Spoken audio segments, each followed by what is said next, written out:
세상사 다 맡겨진 팔자대로 산다고만 여겨왔던 무당이다.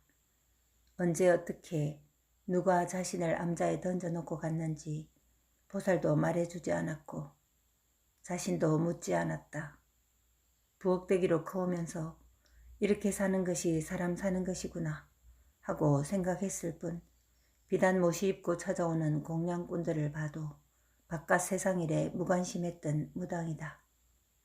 새치혀로 사람들 마음속을 휘저으며 쌀대박 혹은 지전 한 장이라도 알겨내려고 온갖 입담을 다 내놓을 때도 털보무당의 속내는 그저 이 바보 멍청이더라 이런다고 달라지는 게 있냐 하고 비웃었는데 웬일인지 귀맨머리에 서리가 내리고 나서부터는 자신도 믿지 않았던 요령 끝자락에 달린 듯한 귀신이 무섭기도 하고 만사가 끝없이 요동치는 듯 느껴지기도 한다. 험한 꼴을 한두 번 보고 살아온 인생이 아니건만 오늘 창호 어마의 집에서 맡은 죽음의 냄새와 쪼그리 앉아서 멍한 눈으로 자신을 쳐다보던 그 을순이라는 미친년의 부른 배가 자꾸만 눈에 어른거린다. 이러다가 자신이 남의 신수를 봐주는 게 아니고 심약한 자신이 어디서 닭다리라도 당해야 되는 게 아닌가 하는 생각에 미치자 머리를 절레절레 흔들어대며 생각에서 벗어난다. 그게 뭐고? 아직 인상을 찌푸린 채 역겨움을 삭히고 있던 소양에게 손에 든 것이 뭐냐고 묻는다. 소양도 과자를 들고 들어온 것도 잊고 있었다. 이거예? 과자예? 보살님도 잡사 보이소? 지도 여즉 안 열어봤심더. 무당이 소양의 손에서 봉지를 빼앗아 종이 봉지를 열어 덥석 과자를 입에 넣고 한 손으로는 소양에게 과자를 건넨다. 입에 든 샌베이를 오물거리며 무당은 천장을 쳐다보고 속주머니에 쌀 2가마 값이 들었으니 그걸 미천 삼아 봄바람 타고 산천 요람이라도 해야겠다 생각하고 소양아, 내는 인제 일도 봤으이. 오늘이라도 갈란다. 언제 삼천포에 갈란가 모르지만 내 가면 누구 어머니한테 네 얘기 전하구마. 아이를 가졌다는 소식을 전하겠다는 말이다. 가실라꼬 얘? 지한테 꾼 거 주고 가이소. 보살님네 지도 돈이 하나도 없심도. 무당이 눈을 흘기며 소양을 모로 쳐다보는 것을 느끼고는 한마디 보탠다. 돈이 있어야 장에 가면 살 것도 사지에. 안 그렇게 예? 동의를 구하는 것으로 자신의 요구를 정당화한다. 치마를 들추고 무당이 뭔가를 만지작거리더니 소양을 앞으로 툭 내던진다. 아나, 여 있다. 누가 뭐 안 주고 간다 크더나. 아이고 무섭기도 해라. 하고 또 눈을 흘긴다. 하지만 털보무당의 마음이 그리 섭섭하거나 언짢은 기색은 없고 오히려 여문 아이라고 여긴다. 누님, 고생은 안 되십니까? 가게 문을 닫고 집으로 돌아온 장서방 누나는 담담한 표정이지만 내심 장서방을 반가워하며 홍이와 함께 앉아있다. 고생될 거는 하나도 없다. 아이들도 다 컸고 이제 이거 하나만 잘 키우면 되니 부담은 없다마는 자나 깨나 그저 네 생각에 마음이 무겁다. 홍이의 머리를 매만지며 정겹게 말하지만 결국 긴 한숨으로 말을 맺는다. 누님도 참, 어제 오늘 일도 아닌데 뭘 그리 생각합니까? 홍이도 다 컸으니 이제 제 마음이 한결 가볍습니다. 다 누님한테 그리고 부모님한테 몹쓸 짓 한 제 탓입니다만 또 한편으로는 세월을 되돌릴 수 없는 사실을 이제는 인정하고 살아야지요. 홍이를 이렇게 키워주신 거 정말 고맙습니다, 누님. 장서방은 앉은 채로 고개를 숙이는 듯 한다. 누나가 홍이는 내 딸이나 마찬가지다. 속이 깊어서 키우면서 한 번도 힘든 적 없었다. 빨리 좋은 혼처라도 나서면 좋겠는데 뭘 배운다고 관연한 아이가 밖으로 그리 놔두는지 그게 내가 마땅치 않지. 웃으며 홍이의 손을 잡아 끈다. 고모, 내가 밖으로 나돌다니요. 지금이 어느 시대인데 여자라고 집에서 수놔놓고 시집갈 때나 기다리라고 그래요? 장서방은 딸 홍이의 말을 듣고 미소를 띈다. 자신의 딸인 것이 대견하다. 도피 생활 중에 한 번도 부녀의 정을 나눌 시간이 없었는데도 기대한 대로 어쩌면 저리도 잘 자라주었는지 하는 생각에 기분이 좋다. 이거사, 그래도 여자는 여자다이. 여자가 대가 세면 팔자가 사나워지기 마련. 그저 다소곳한 여자가 돼서 서방한테 기원 받는 게 제일이지. 안 그러나 태근아? 장서방은 그저 미소만 띠고 둘 사이에 끼어들지 않는다. 참으로 오랜만의 해우여서인가 세 사람은 시간 가는 줄도 모르고 말을 주고받다가 기어이 누나가 흥을 깬다. 태근이 너는 홍이 방에서 자거라. 홍이는 오랜만에 나하고 같이 자고. 장근이 방이 있지만 불을 넣지 않아서 찰 거다. 홍이야, 너도 이만 건너가서 이불 좀 깔아라. 여기는 내가 이부자리 보고 갈게. 예, 고모. 그럼 아버지 밤새 잘 주무시고 내일 아침에 제가 눈 뜰 때 꼭 계실 거지요? 웃으면서 나간 후 누나가 장서방 앞으로 바짝 당겨 앉는다. 너는 언제까지 그러고 다닐 거냐? 식당에 송철이하고 명식이하고 또 그 친구들 일일이 이름도 생각이 안 나네. 암튼 다들 종종 들려서 나한테 말해 주어서 알기는 알지. 더 이상 너를 잡으러 다니지는 않는다고 하더라. 해도 그것이 너를 자유의 몸으로 만드는 것은 아니니. 너는 도대체 무슨 보관이라도 있냐? 홍이 앞에서 나누지 못한 말을 누이가 장서방에게 꺼내든 것이다. 누님도 참. 죄진 놈이 죗값을 지르지 않고 무슨 보관이 있답니까? 홍이가 저리 컸으니 이제 학교 졸업만 하면 저도 감옥에 갈 작정입니다. 아이고 이거사, 홍이 앞길을 가로막는 것이지 그게 애비로서 할 일이냐? 송철이가 너한테 연락 오면 꼭 자기를 찾아오라 하더라. 아주 당부를 했다. 가는 제법 높은 데 있는 모양이더라. 이번에 한번 만나고 가지 그래. 안 그래도 이왕 서울에 온 김에 오랜만에 친구들 한번 보고 갈 작정입니다. 홍이도 많이 돌봐주었다고 들었습니다. 어디 홍이뿐이냐? 식당에도 사람들을 얼마나 많이 몰고 온다고. 높은 데 있으니 한 번 오면 우르르 몰고 와서 정신없게 만들지만 그 덕에 우리 집이 아주 인근에서는 소문이 났단다.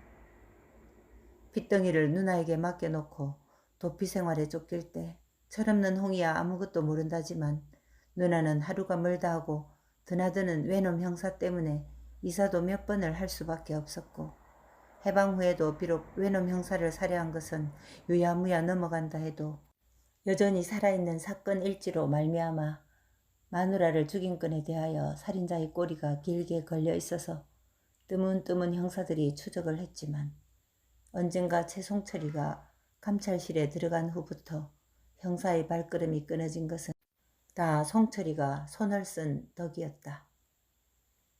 예, 누님. 고마운 친구들입니다. 인사도 해야지요. 봄이라고는 하지만 해가 진 후에는 제법 쌀쌀한 기운이 남아있다.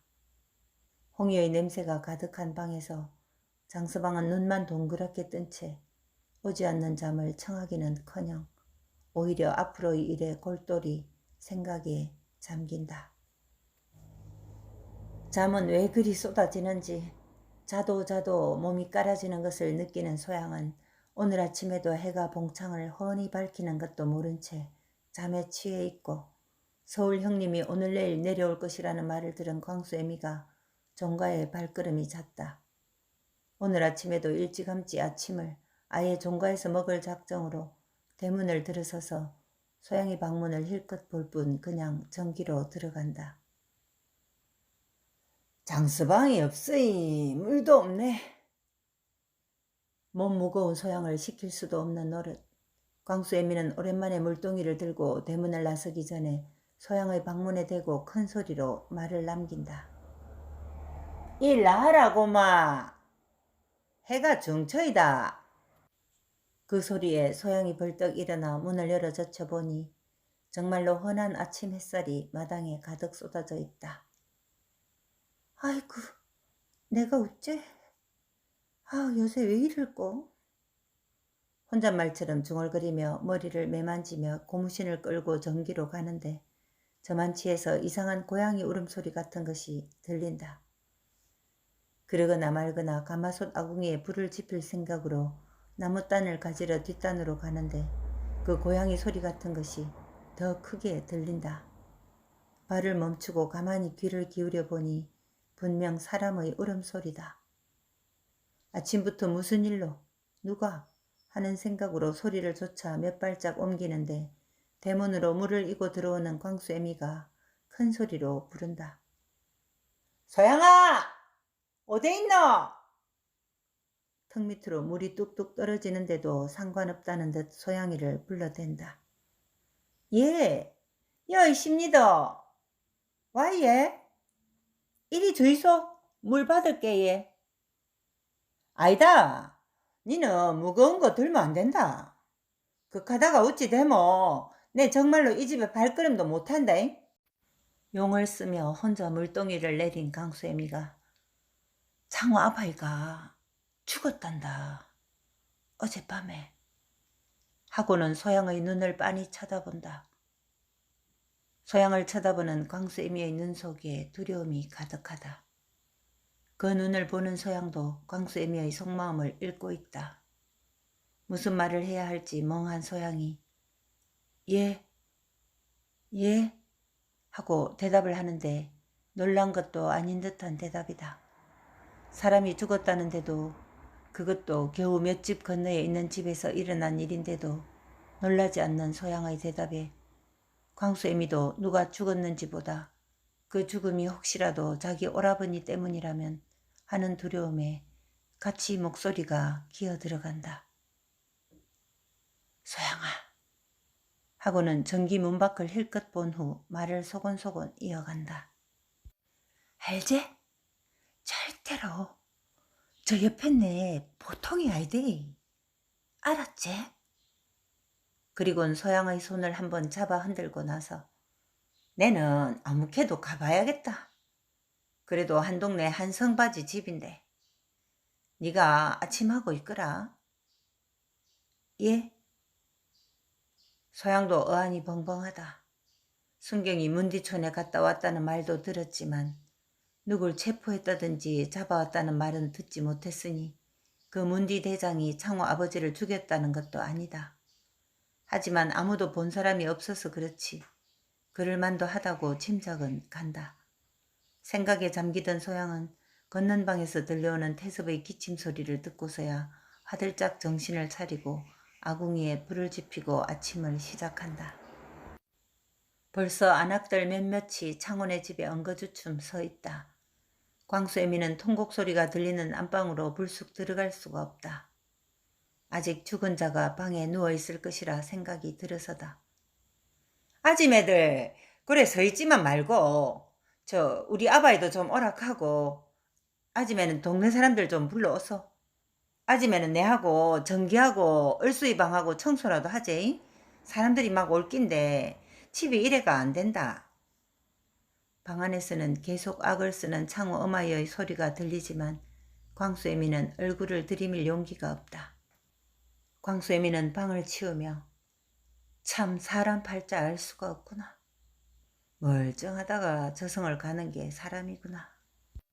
작년에 할마씨가 죽더니 올해는 아들이 따라가고 또 빙신 을수이는 어쩌다 알라까지 놓게 생겼으니 도대체 이 집에 무신 원기가 서려 있단 말인가 하며 걸레질을 해댄다. 그리고는 한바탕 시끄러운 사람 소리가 들리고 서방 태광의 목소리도 들린다. 광수야! 어디 있노? 마누라를 부른다. 여 이심도 와요? 을순이 방문을 열어서 대답을 하자 태광이 나오라고 손짓을 한다. 와요? 내 방 치우는데 하며 나오자 태광이 니 아침에 데리고 우리 집에라도 가 있거라. 우리가 들어서라도 장례 준비를 해야지. 누가 있노? 인심 잃고 살던 집안이라 선뜻 마음은 안 내키지만 그래도 할 수 없이 종가해서 손을 보태지 않을 수가 없다. 아이고 누군지 천벌을 받을 기다. 어쩌라고 내는 어쩌라고 아이고. 방 안에서 흘러나오는 통곡과 악을 들으며 마루에 걸터앉아 눈물을 흘리며 한쪽 발을 덜렁거리는 창호를 보던 태강이 창호야 니 우리 집에 가서 광수랑 같이 학교 가거라 하자 마누라가 눈을 흘기며 어디 학교를 가라 합니까? 저가 아버지가 죽었는데 그 걔도 가가 상주 아닙니까? 아 그래 참 맞다. 어쨌거나 니는 빨리 아지매하고 안방 비하라. 우리가 태촌이 형님 수습이라도 해놔야지. 염하기 전까지. 좋은 마음으로 홍이와 누님과 함께 헤어진 장서방은 가벼운 발걸음으로 주소를 들고 신당동으로 가고 있다. 안방 아지매한테 소식을 전해준 후 송철이에게 전화라도 해볼 요량이다. 멀리 보이는 남산을 휘돌아 아직도 군데군데 지난해 베어놓은 벼 밑단이 남아있는 농토가 있는 한적한 동네로 들어선다. 제법 기와집들이 번듯한 마을이다. 다시 한번 주소를 확인했지만 결국 지나는 사람에게 물어볼 수밖에 없었고 그 사람이 알려준 대로 큰 대문 앞에 선 장서방은 안을 기웃거려 보았지만 인기척이 없다. 할 수 없이 문을 밀고 들어서서 걸음을 멈춘다. 그리고 큰 소리로 부른다. 계십니까? 계십니까? 앞마당이 제법 잘 가꾸어진 집이다. 마당 한가운데에 화단도 있고 한쪽 구석에는 심지어 샘도 있다. 소리를 들었는지 부엌에서 웬 젊은 여자가 앞치마를 두른 채 나오며 예? 누구세요? 하고 말하지만 대문 가까이는 오지 않고 화단 저쪽에 서서 장서방을 살핀다. 예, 저는 상주에서 온 장서방이라고 합니다. 이 댁에 정부께서 계신다고 해서 소식 전하러 왔습니다.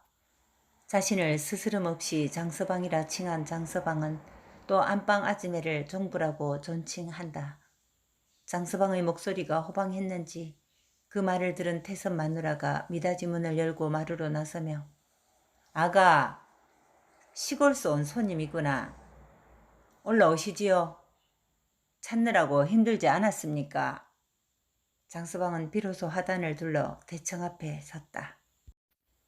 내려오시라는 정갈입니다. 하고 큰아지매의 얼굴을 본다. 한참을 보지 않았지만 얼굴이 크게 달라지지 않았다고 느낀다. 큰아지매는 담담한 표정으로 아는 소식이라도 있습니까? 오해하여 묻지만 장서방은 금방 알아차린다. 예, 소양이가 도다리를 찾는데 그것도 생물로 말입니다. 어디서 구할지? 큰아지매는 아무 말 없이 마루를 내려다보다가 묻는다. 그게 뭡니까? 아, 그 외 넓적한 고기 말입니다. 넓친가 강한가 그런 거 비슷한 거 말입니다. 그런데 난데없이 갑자기 그 생선을 왜 찾는단 말입니까? 큰아지매도 미심쩍은 마음에 다시 한번 확인하고자 장서방을 떠본다. 이 여자가 아직 내 말을 정확히 못 알아듣는구나 하고 생각한 장서방은 곧장 할 말을 한다. 아, 예. 그게 아이를 가지면 여자들 입맛이 그리 별나게 되는 모양이지요. 큰아지매는 더 이상 생선에 대해서나 소양에 대해 묻지 않고 마당 한가운데서 둘의 주고받는 말을 듣고 있던 새댁을 향해 아가, 차라도 한 잔 내오너라 하자 장서방은 손사래를 친다. 아이고 아닙니다. 모처럼 올라온 한양이라 갈 길도 바쁘고 또 볼 일도 볼 것이 있어서 저는 이만 갑니다.